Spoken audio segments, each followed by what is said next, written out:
시간들도 여호와 샬롬 평안하셨습니까? 그래요. 우리는 지난 사순절을 시작하면서 부활주일까지 요한복음에서 계시된 예수 그리스도가 누구신가, 예수님의 자기 계시, 나는 누구다라고 말씀하신 7가지의 말씀을 우리가 살펴보면서 함께 은혜를 나눴습니다.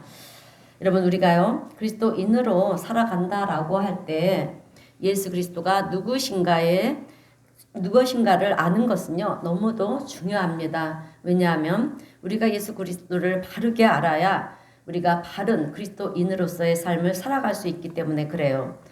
2000년 전에 우리 예수님께서 인간의 몸을 입으시고 이 땅에 오셔서 복음을 전하시고 하나님 나라 천국 복음을 전하시고요.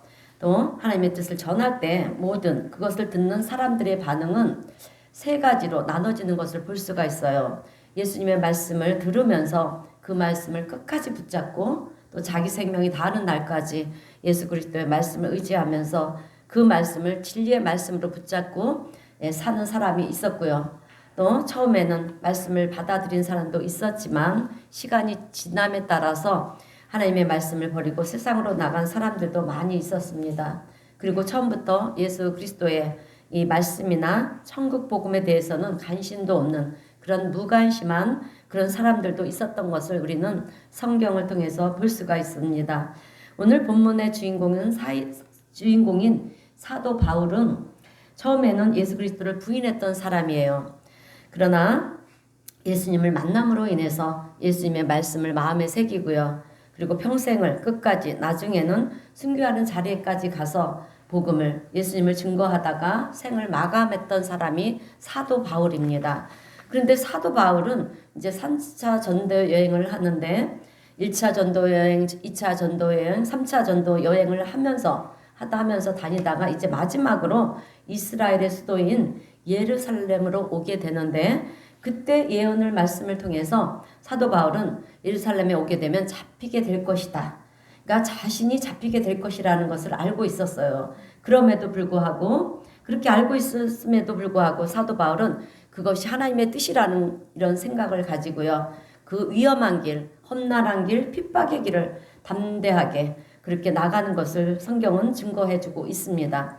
그렇게 바울이 예루살렘에 오게 되었을 때 그 당시에는 제가 누누이 말씀드렸지만 이 이스라엘은 로마의 지배를 받고 있었어요. 그래서 그런데 받고 있었습니다. 그래서 로마의 지배를 받을 때 로마에서는 이스라엘을 다스릴 그런 총독을 보냈어요. 그래서 그러면서 동시에 그 나라 민족 중에 유대인들 중에 왕을 세워서 통치를 하게 했습니다.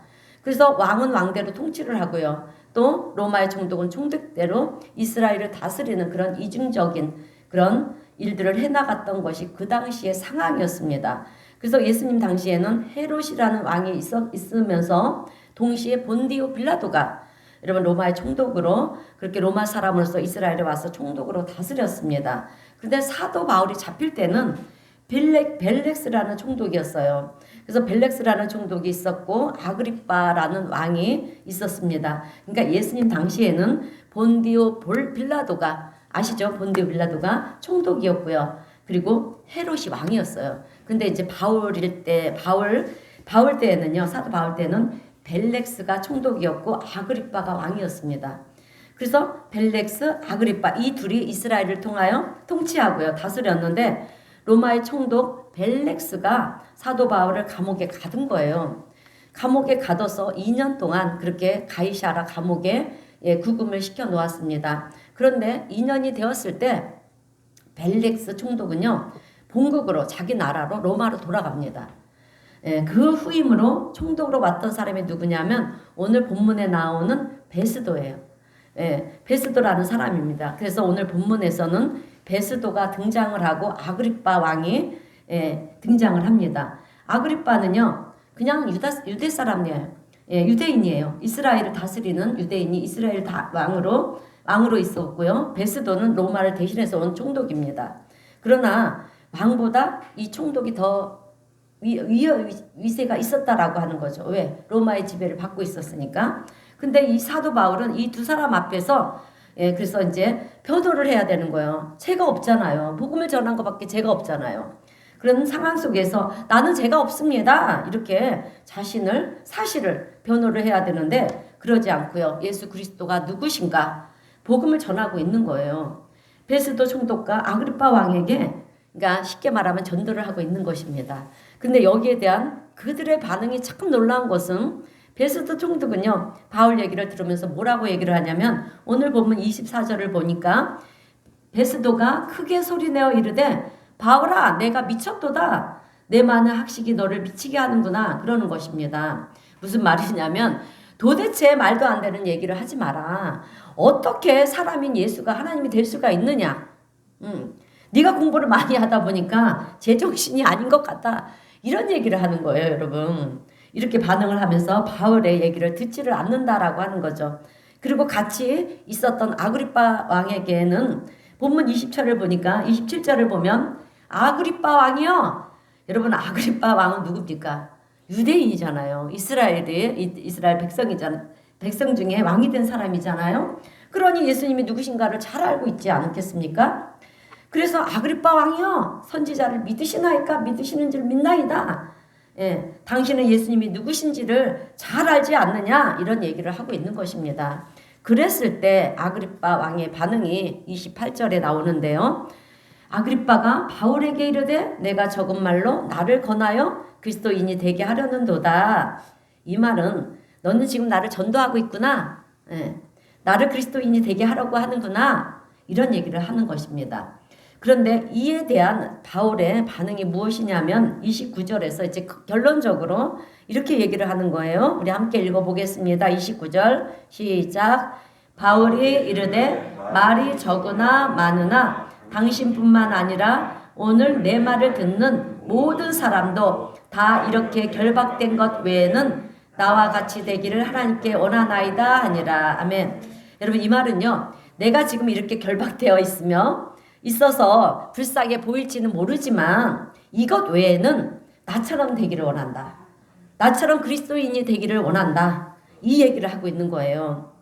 나와 같이 되기를 원한다. 이 말의 의미는 나와 같은 그리스도인이 되기를 원한다.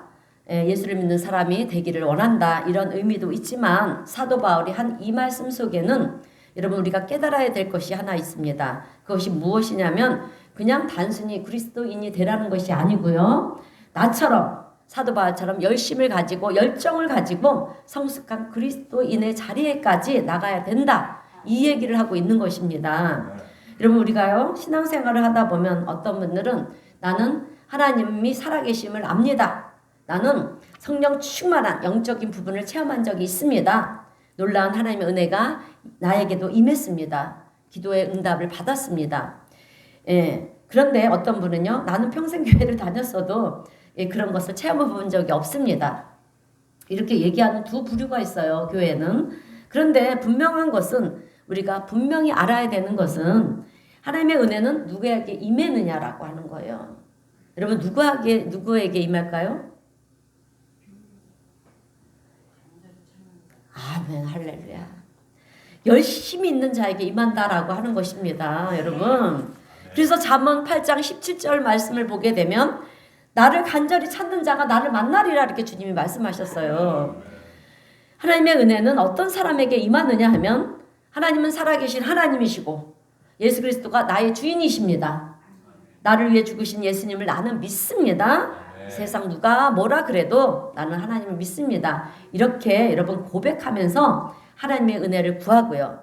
성경의 말씀이 오늘 내 삶에 이루어진다. 이것을 믿으면서 확신하면서 사는 사람들에게 여러분 하나님의 은혜가 임하는 줄로 믿습니다. 왜? 하나님의 은혜는 값싼 은혜가 아니에요. 여러분. 그래서 은혜를 사모하는 자에게는 열심히 있는 자에게는 하나님께서 놀라운 은혜를 부어주시는 줄로 믿습니다. 그래서 우리가요 신앙생활을 할 때 그냥 대충 교회 왔다 갔다 하면서 출석하는 그런 수준이 아니라 정말 하나님 앞에 여러분 간절한 마음으로 나와서 하나님의 얼굴을 구하고 기도할 때 하나님께서 도우시는 그 손길을 체험하지 못하는 사람은 한 사람도 없다라고 하는 거예요. 그래서 오늘 우리 성도님들은 신앙생활을 하면서 이제 어린아이 같은 그런 단계에 머물러 있으면 안 된다라고 하는 것입니다. 여러분 어린아이들은 철이 없어서 어떻게 합니까? 매일 쇠를 쓰잖아요. 그러나 성장을 하면서 어떻게 됩니까? 철이 들고 배려할 줄도 알고 또 부모의 마음을 헤아려 줄 줄도 알잖아요. 예, 그래서 부모의 마음을 마음에 합당한 그런 삶을 살아간다라고 하는 거죠. 오늘 우리도 그런 삶을 살아야 한다라고 하는 것입니다. 그냥 달라고 하면 하나님께 떼쓰는 것이 아니고요. 하나님의 마음을 우리도 헤아릴 줄 아는 그런 성숙한 신앙인이 되어야 한다라고 하는 거예요. 그래서 우리가 그리스도 예수 안에서 믿음이 성숙해지고 또 성장해 가면서 사도 바울과 같이 사도 바울이 오늘 고백한 것처럼 나와 같이 그리스도인이 되기를 원한다. 이 말씀과 같이 오늘 우리의 믿음이 성장하는 자리에까지 나가는 우리 성도님들이 되시기를 주님의 이름으로 축원드립니다. 자, 그래서 저는 오늘 이 사도 바울과 같이 성숙한 그리스도인이 된다라고 하는 것은 어떤 것인가 두 가지 말씀을 전하면서 함께 은혜를 나누려고 합니다. 첫 번째로 성숙한 그리스도인은 나는 죽고요. 예수 그리스도가 내 안에 사는 사람입니다. 아멘. 나는 죽고 내 안에 그리스도 예수가 사는 사람이 여러분 성숙한 그리스도인의 모습이라는 거예요. 여러분 우리는 때로 오해를 할 때가 참 많이 있습니다. 어떤 사람이 막 귀신을 내쫓고요. 병든 자를 고치고요. 그리고 놀라운 능력을 행하고 그러면 여러분 우리는 무슨 생각을 합니까? 참 저분은 대단한 능력을 가지신 분이신구나. 참 성숙한 그리스도인인가 보다. 여러분 틀린 얘기는 아니에요. 왜냐하면 그런 능력이 아무에게나 나타나는 것이 아니기 때문에 그래서 대단한 존재임에는 틀림이 없습니다. 그러나 그것이 전부가 아니라는 거예요. 마태복음 7장을 보면 그렇게 능력을 행하는데도 불구하고 주님께서 이렇게 말씀을 하십니다. 우리 마태복음 7장 22절에서 23절 말씀을 우리 함께 읽어보겠습니다. 시작.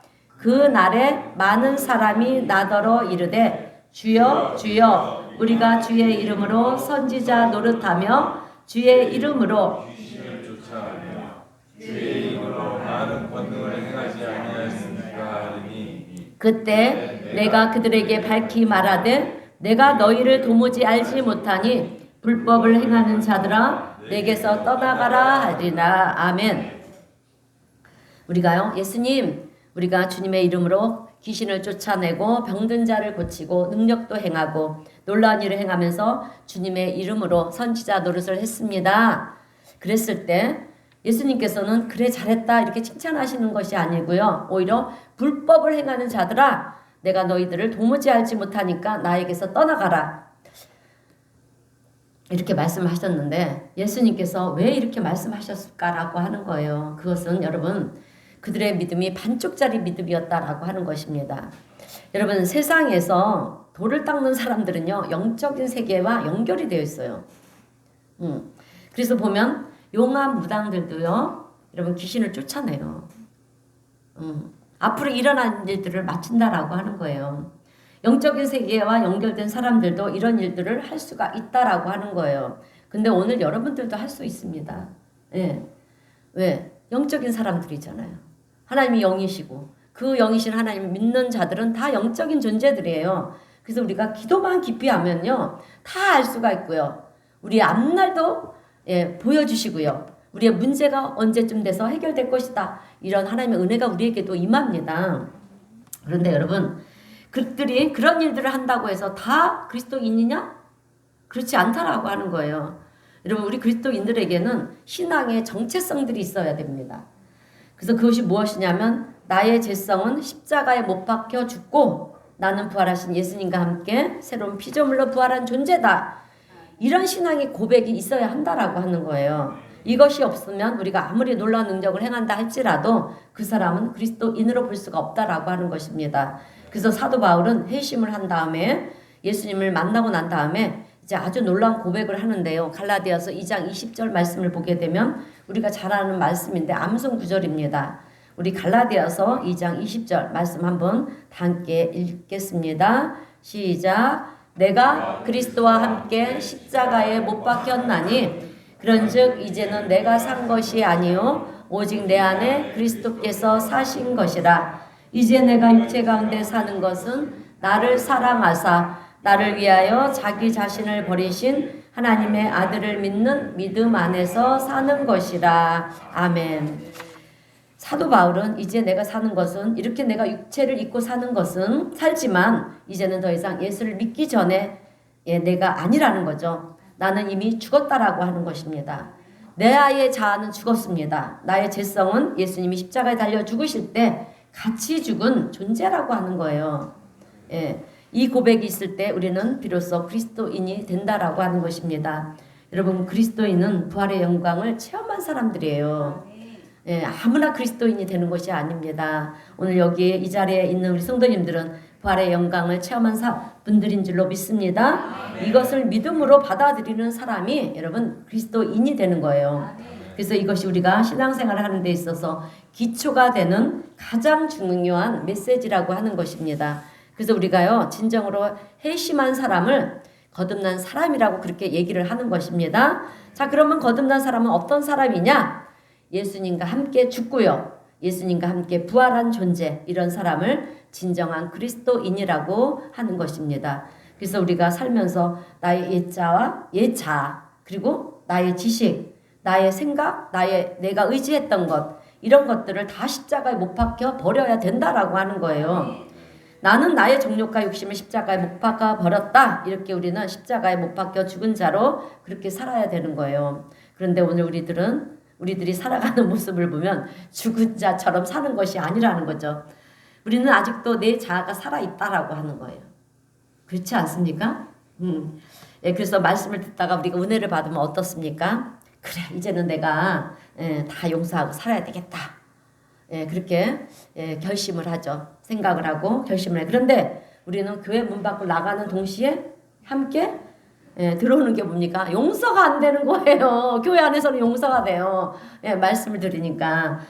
그런데 교회 밖을 나가면 용서가 안 돼요.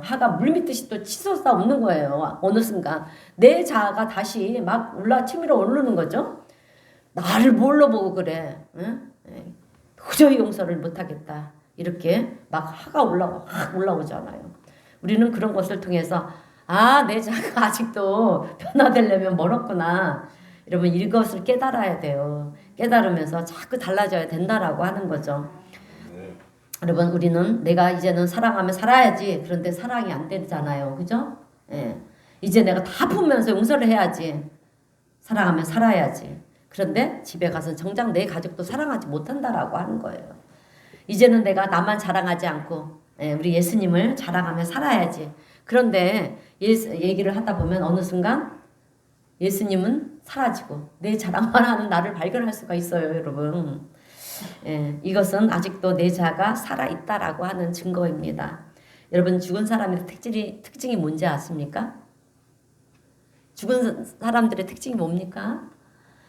죽은 사람들은요 절대로 자기 자랑하지 않아요. 그냥 누워만 있습니다. 누가 나를 조롱해도요 반응하지도 않고요. 걷어차도요 일어나지도 않아요, 여러분. 이것이 죽은 자의 모습이에요. 이렇게 우리가 세상에 대해서 죽은 자가 돼야 되는데 우리는 그렇지 못한다라고 하는 것입니다. 죽은 자는요, 여러분, 죽은 자 앞에다가 아무리 맛있는 음식을 차려 놓아도요, 여러분, 그 음식의 냄새가 좋다고 벌떡 일어나지 않아요. 그런데 우리는 세상 어떤 유혹이 오면 어떻습니까? 자다가도 벌떡 일어난다라고 하는 거죠. 그래서 세상의 제약, 세상에서 원하는 것을 내가 붙잡으려고 한다라고 하는 거예요. 그리고 누가 나를 조롱하면 우리는 어떻습니까? 막 약이 오르잖아요. 억울하다, 원통하다 하면서 하나님, 왜 내가 이런 소리를 들어야 됩니까? 이런 소리를 들으면서 살아야 됩니까? 그렇게 가슴을 치면서 그죠? 막 난리를 치지 않습니까? 여러분, 부활의 영광은요, 한번 생각해 보세요. 그 부활의 영광을 누가 얻을 수 있는지. 부활의 영광은 진짜 죽은 사람만이 얻을 수 있다라고 하는 거예요. 예수님 죽으셨다가 부활하셨잖아요. 그러니까 우리도 죽었다가 부활하는 그런 영광이 우리에게 있어야 된다라고 하는 것입니다. 죽은 척하는 사람들은요 절대로 부활의 영광의 기쁨을, 그 깊이를 체험할 수가 없다라고 하는 거죠. 그래서 사도 바울의 모습을 보니까 정말 죽은 자의 모습인 거예요. 사도 바울이 부활의 영광을 체험한 사람이라는 것을 우리는 사도 바울의 모습을 통해서 보게 되는 것입니다. 여러분, 사도 바울은 어떤 사람이었습니까? 다혈질적인 사람이었어요. 아주 급하고요. 다혈질적이었어요. 아주 못된 사람이었어요. 그리고 정의감이 아주 불탄 사람이었습니다.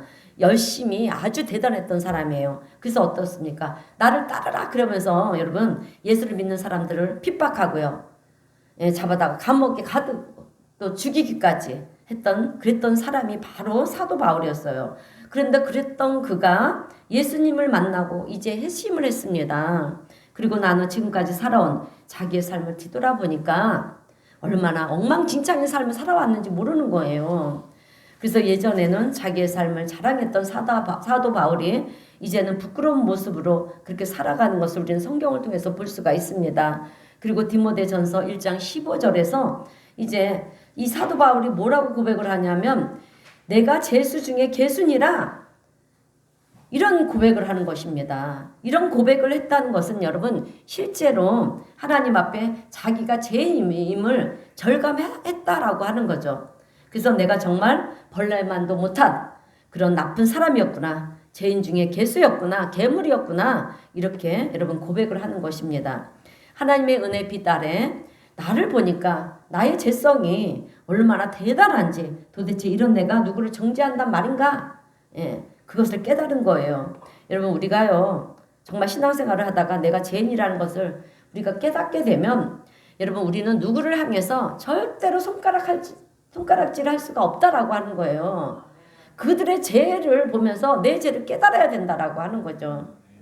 내 죄가 십자가에 못 박아 죽고요. 또 하나님의 은혜 가운데 내가 죽고 부활했다라는 것을 우리가 안다라고 하면 여러분 우리는요 새로운 인생을 살아갈 수밖에 없다라고 하는 것입니다. 그래서 남을 정죄했던 목소리가 이제는 어떻게 됩니까? 이제는 그들을 칭찬을 하는 거예요. 격려하는 말로 바뀌게 된다라고 하는 거죠. 늘 내가 잘났다고 그렇게 얘기를 했던 사람도요 이제는 남을 높여주고요 세워주는 그런 삶을 살게 되는 것입니다. 이것이 여러분 우리 그리스도인의 삶의 성숙한 모습이라고 하는 거예요. 여러분 오늘 본문에서 사도 바울은 로마의 시민권을 가졌던 자입니다. 그래서 로마의 시민권을 가진 사람은 이 로마의 지배를 받던 이 나라에서는요 절대로 함부로 대하면 안 되는 거예요. 예, 마음대로 죽일 수도 없습니다. 그래서 당시 유대인들이 가장 갖고 싶었던 것이 무엇이냐면 로마의 시민권이에요.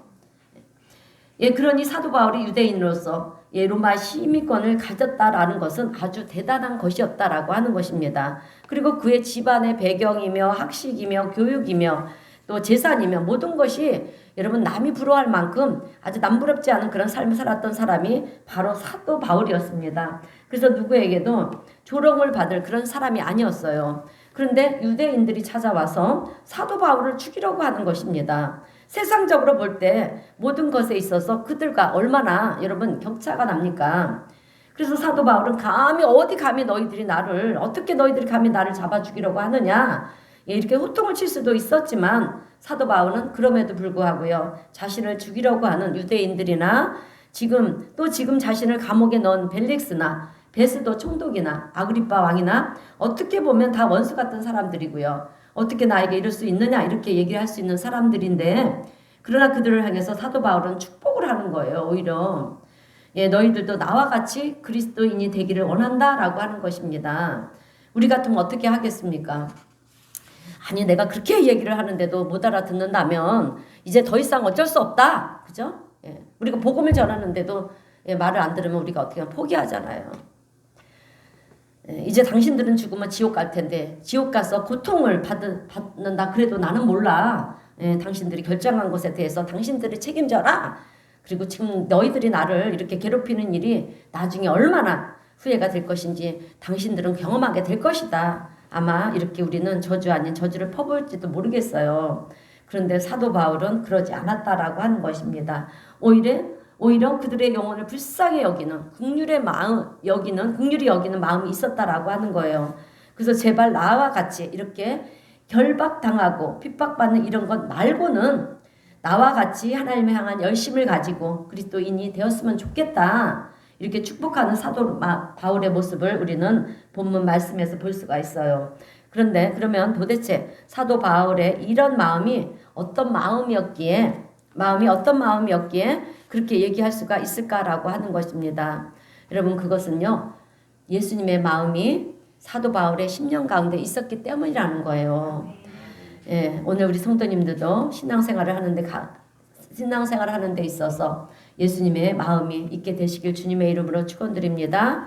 이것이 가장 귀한 축복의 마음이라는 거예요. 예수님의 마음. 그래서 우리는 내 마음으로 사람을 바라보는 것이 아니에요. 이제부터는 예수님의 마음으로 사람을 바라봐야 되고요. 예수님의 마음으로 세상도 바라봐야 되고요. 예수님의 마음으로 교회도 바라봐야 됩니다. 그리고 이 마음이, 예수님의 마음이 우리에게도 이런 마음이 있어야 될 줄로 믿습니다. 근데 이런 마음이 누구에게 부어지냐 하면 나의 죄성이 이제 십자가에서 못 박아 죽고요. 못 박아 죽은 사람들에게 임한다라고 하는 것입니다. 내 자아가 십자가에 못 박혀 죽은 사람, 그리고 예수 그리스도로 말미암아 부활의 영광을 체험한 사람, 이들에게 부어지는 은혜가 바로 예수 그리스도의 마음이라고 하는 거예요. 그래서 우리가 예수 그리스도의 마음을 가지고 살아갈 때 그 마음이 얼마나 복된 마음인지 모른다라고 하는 것입니다. 왜? 세상이 더 이상 부러워 보이지 않기 때문에. 우리가 예수님의 마음을 갖게 되면은요, 세상 어느 것도 부러워하지 않습니다. 우리는 세상에서 잘 나가는 사람들을 보면 어떻습니까? 부러워하잖아요. 시기하고 질투도 하잖아요. 했는데 예수님의 마음이 들어오면은요, 우리는 이제 더 이상 그런 마음을 갖지 않는다라고 하는 거예요.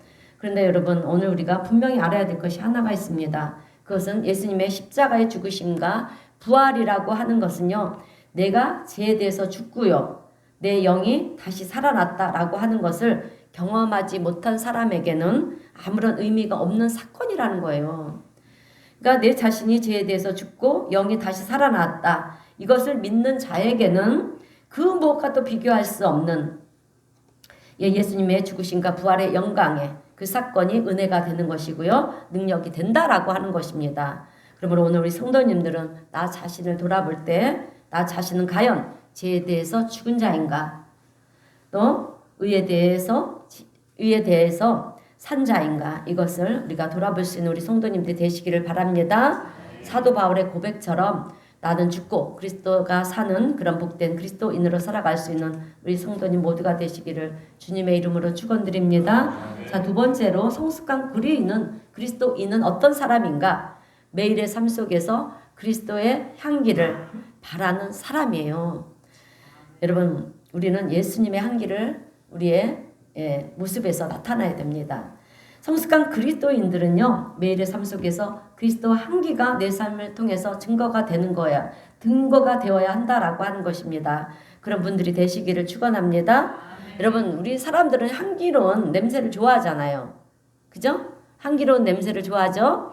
그래서 우리가 자연 속으로 나가는 이유도 그 향기로운 냄새를 맡기 위해서 나가는 거잖아요. 그래서, 그리고 꽃에서 향기가 나면 어떻습니까? 그냥 이렇게 지나가는 게 아니라 그 꽃에 가까이 가서 그저 코로 냄새를 맡잖아요. 냄새를 맡죠. 그래서 사람은 그 향기를 지니기 위해서 무엇을 만들어냈습니까? 그래요, 향수를 만들어냈잖아요. 만들어가지고 몸에 뿌리기도 하고 향기로운 곳에 가는 것을 참 좋아해요. 근데 이 향기라고 하는 것은 여러분, 우리가 후각으로만 즐기는 그런 종류만 있는 게 아니에요. 우리 인생에 있어도 향기가 있습니다. 어떤 향기가 있습니까? 삶의 향기가 있고요.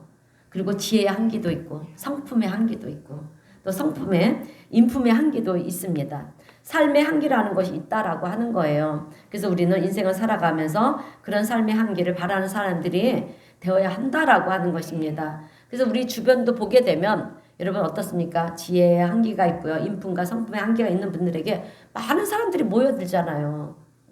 그것을 볼지 않습니까? 사람들은 그런 사람들의 옆으로 가는 것들을 좋아하고요, 그들과 어울리는 것을 좋아한다라고 하는 것입니다.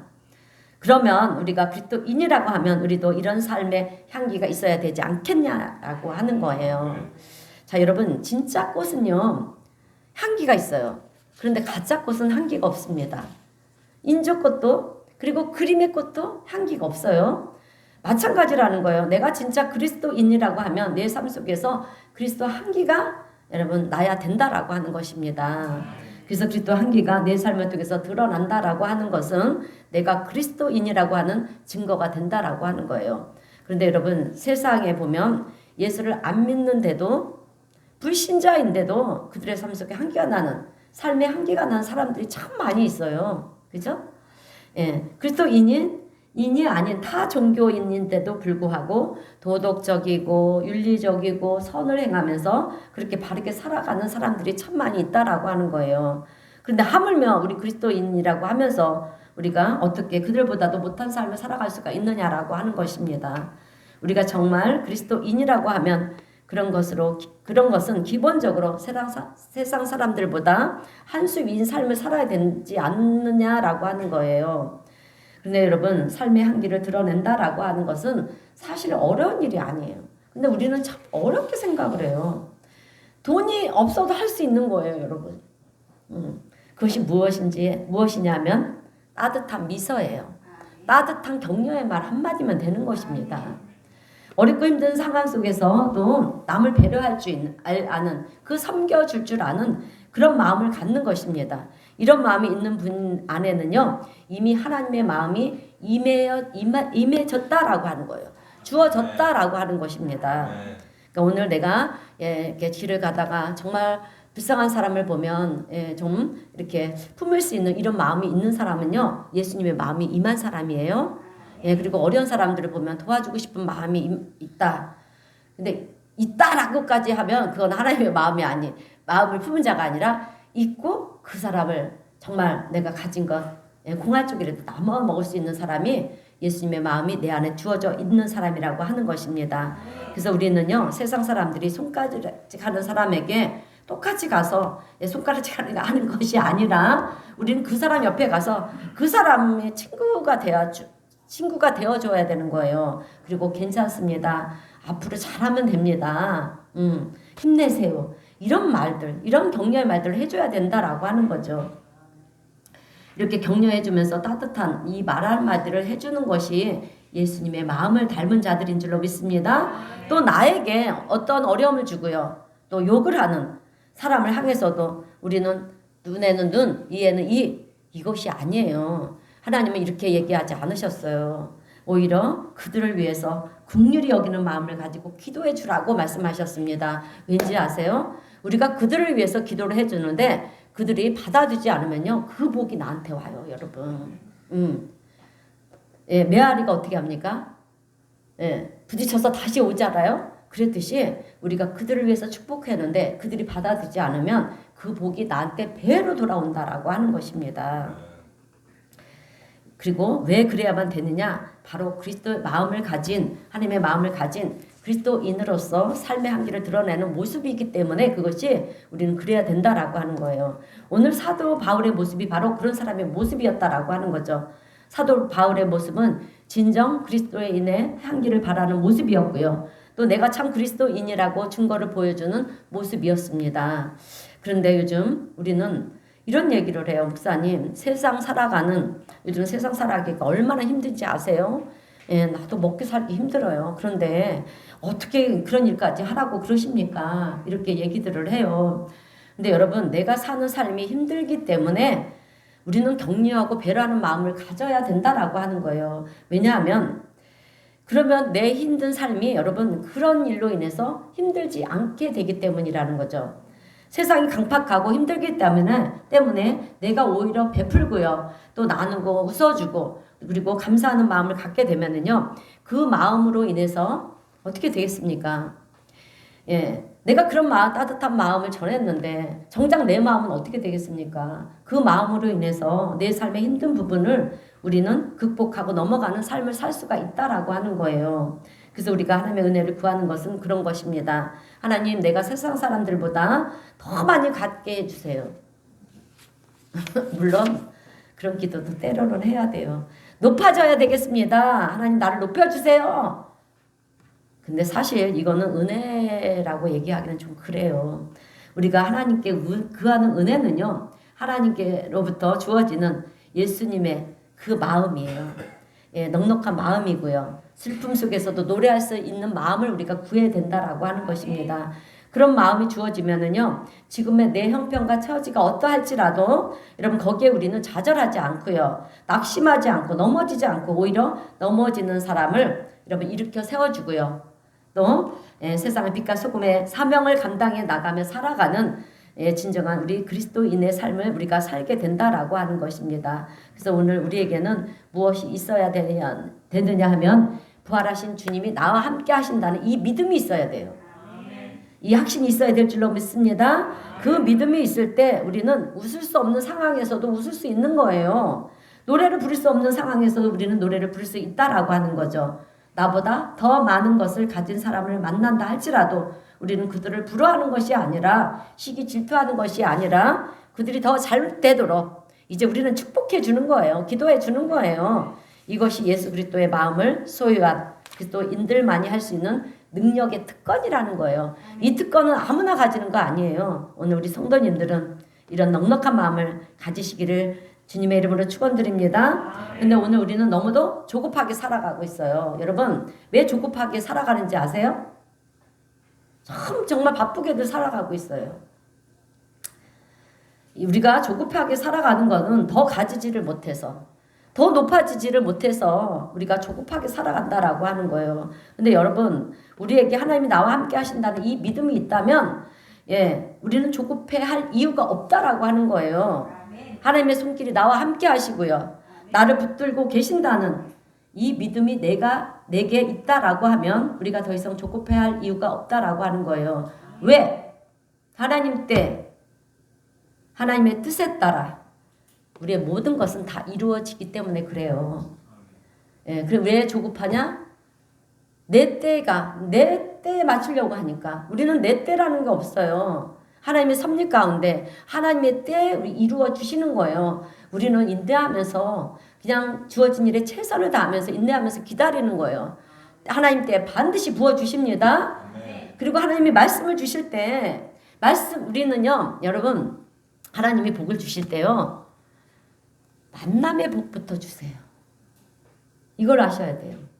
그냥 하늘에서 뚝 떨어지는 게 아니라 만남의 복을 통해서 하나님은 역사를 하세요. 그래서 우리는 누구를 만나냐에 따라서 우리가 정말 바른 길을 갈 수도 있고요.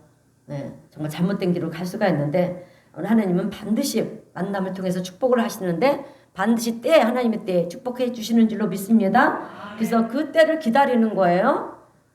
우리 인생 다 안 살았어요. 반드시 때가 옵니다. 오늘 저는 우리 성도님들한테 우리 신년 첫 예배 때 드린 말씀을 항상 상기하고 가세요. 기억하세요. 올 1년 우리 성도님들에게 주신 말씀이에요. 1년 첫 설교는요. 1년 동안 우리 성도님들에게 주신 말씀이고요. 그 말씀 붙들고 살아가라는 거예요. 그래서 매주일 말씀은 그 한 주에 말씀 붙들고 살아가는 거고요.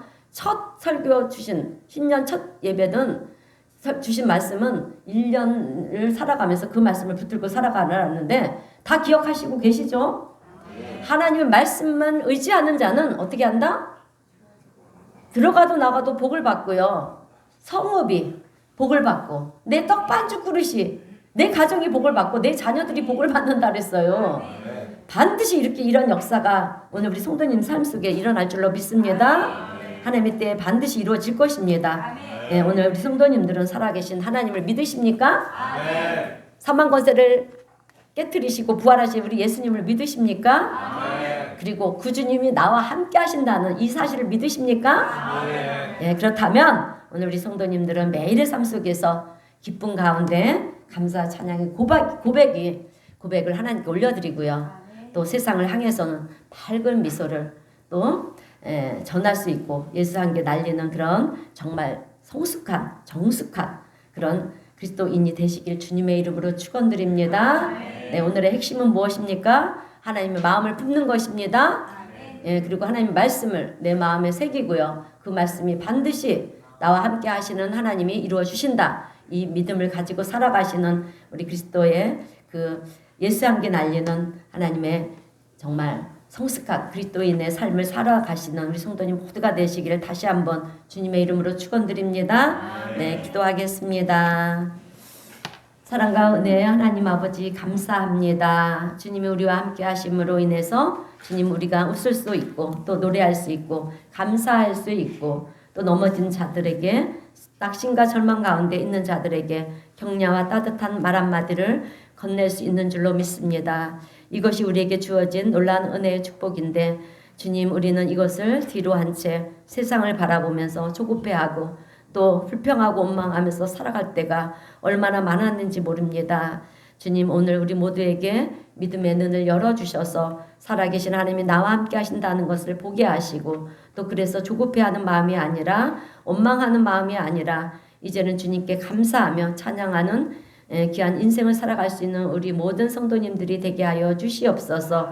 그래서 더욱 신앙의 열심과 열정을 가지고 주님 전에 달려나오는 저희들이 되게 하여 주옵시고, 또 주님을 알고 주님과 함께 동행하는 삶이 얼마나 놀라운 은혜이고 축복이고 귀한 것인지를 깨달아하는 우리 성도님들이 되게 하여 주셔서 이 땅에서 우리의 삶이 하나님께 기쁨이 되고 영광이 되며 또 성숙한 그리스도인의 삶을 살아갈 수 있는 복된 인생들이 될 수 있도록 오늘 우리 모두를 축복하시고 은혜를 베풀어 주시옵소서.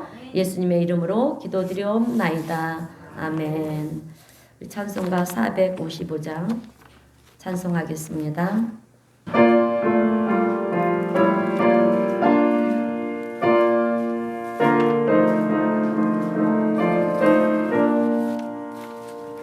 주님의 마음을 본받는 자, 그 마음의 평강이 찾아옴은 험악한 세상을 이기림이 하늘로부터 임함이로다. 주님의 마음